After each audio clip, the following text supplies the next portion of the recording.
নমস্কাৰ সকলোকে আজি এটা খুব সহজে বনাব পৰা আৰু চটপটা ৰেচিপি লৈ আপোনালোক সকলোকে মোৰ ইউটিউব চেনেল মীনাক্ষী ষ্টৰিজলৈ স্বাগতম জনাইছোঁ। আজি মই বনাবলৈ লৈছোঁ সাউথ ইণ্ডিয়ান ষ্টাইলৰ লেমন ৰাইচ বা চিত্ৰান্না। এই ৰেচিপিটো ব্ৰেকফাষ্ট বা টিফিনৰ কাৰণে খুবেই সহজে বনাব পাৰি বা খুবেই জুতি লগা হয়। ঘৰতে কেইবিধমান সামগ্ৰী থাকিলে আপোনালোকে এই ৰেচিপিটো খুব বেছি 10 মিনিটমানৰ ভিতৰতে বনাব পাৰিব। আহকচোন এই ৰেচিপিটো মই কেনেকৈ বনাইছোঁ আৰু কি কি সামগ্ৰী ব্যৱহাৰ কৰিছোঁ আপোনালোকক দেখাওঁ।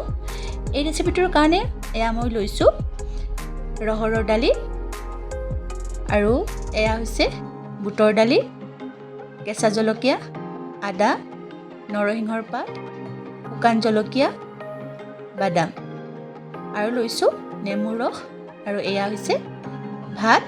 আপোনালোকে ৰাতি ৰৈ যোৱা ভাতো ব্যৱহাৰ কৰিব পাৰে, কিন্তু মই এয়া পুৱা বনাই লোৱা ভাত ঠাণ্ডা হোৱাৰ পিছত ব্যৱহাৰ কৰিম। এতিয়া মই কেৰাহীত ৰিফাইন অইল দি দিছোঁ আৰু লগতে কেইটামান ক'লা সৰিয়হ দি দিছোঁ, লগতে কেইটামান গোটা জিৰাও ইয়াতে দি দিম। এতিয়া এইখিনি অকণমান ভাজি লৈছোঁ আৰু ইয়াত কেঁচা জলকীয়াখিনি, আদা, নৰসিংহ গোটেইখিনি দি অকণমান ভাজি লৈছোঁ।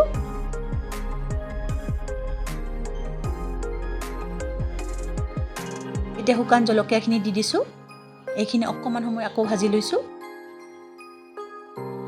এতিয়া বাদামখিনি দি দিছোঁ, ইয়াতে মই কেঁচা বাদাম ইউজ কৰিছোঁ।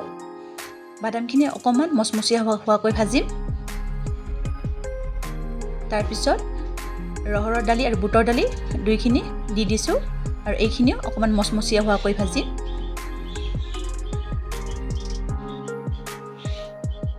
এইখিনি ভাজা হৈ গ'ল। এতিয়া ইয়াত ভাতখিনি মিলাই দিছোঁ।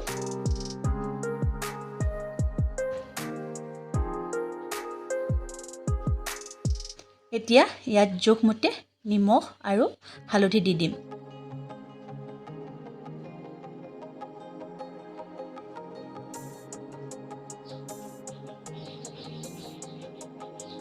এয়া মোটামুটি হৈয়ে গ'ল।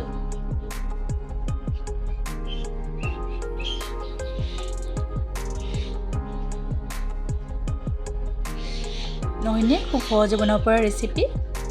এতিয়া ইয়াত নেমু ৰসখিনি দি দিছোঁ আৰু খুব ভালদৰে মিলাই দিম।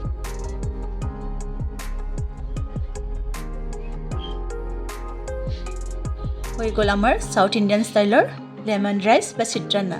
নহয়নে খুবেই সহজে বনাব পৰা ৰেচিপি। যদি আপোনালোকে এই ৰেচিপিটো ভাল পালে তেতিয়াহ'লে লাইক, কমেণ্ট, শ্বেয়াৰ কৰিব আৰু মোৰ চেনেলটো ছাবস্ক্ৰাইব কৰিবলৈ নাপাহৰিব দেই। পুনৰ লগ পাম। ধন্যবাদ।